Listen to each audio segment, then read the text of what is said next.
And for more analysis in the conference, let's go now to Ruben Mondejar. He is president of the Asian Studies Association of Hong Kong. Good morning to you, Ruben. Morning. Hi there. So as we heard there, the US Defense Secretary Lloyd Austin currently giving his address. We've already heard him touch on a host of issues, including North Korea, Myanmar, maritime disputes. How do you see the US reasserting itself in the region under this administration particularly? Well, they've been very busy these past months. President Biden, Kamala Harris, and then now Lloyd Austin, Anthony Blinken, they're all drumming up.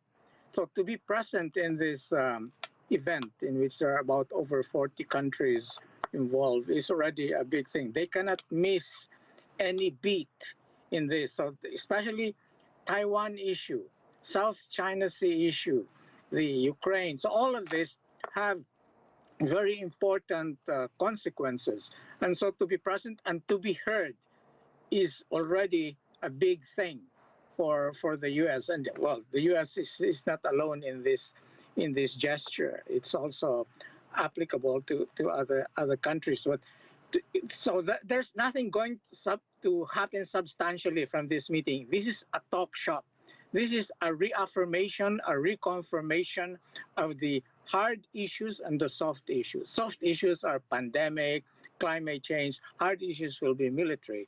The coalesce of the different countries, the Indo-Pacifics. So all of these are the hardware that the U.S. has to keep on talking about and pressing and stating their position. So I think this is what's going to happen in these past 2 days, in the next 2 days. So Ruben, of course, being present is important, but showing up is one thing. What about the policy, though? Have we seen the U.S. actually substantially, changing its stance in the region?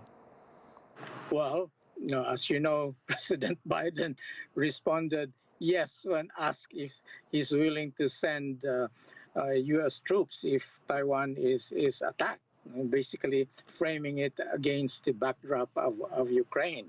So, and I think China is very clear that this is not the same. This is not a Ukraine kind of second act. So that the Taiwan issue is a very different issue because the U.S. has a position on Taiwan.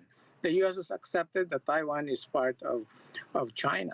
So this is not the same as Ukraine as part of Russia.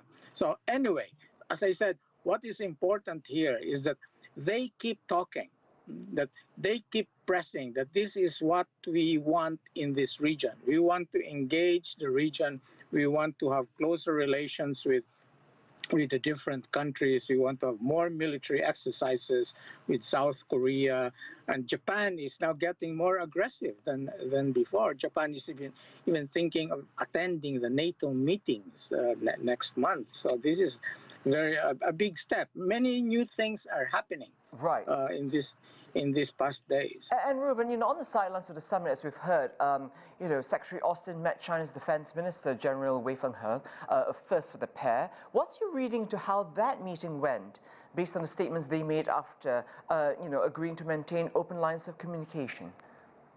Well, they first talked about the difficult issues, but in the end, even the Chinese delegation said that was a constructive meeting, which is a very nice description to hear from the Chinese delegation.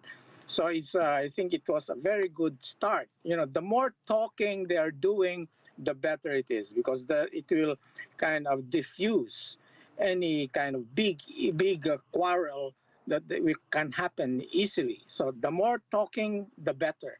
So no change in policy as of now. So it's really, as I said, continuing to confirm and to assert what the U.S.'s position is. Right. Well, it is called the Shangri-La Dialogue, and that is what they're engaging in, dialogue. Ruben Mondejar, president of the Asian Studies Association of Hong Kong, thank you so much.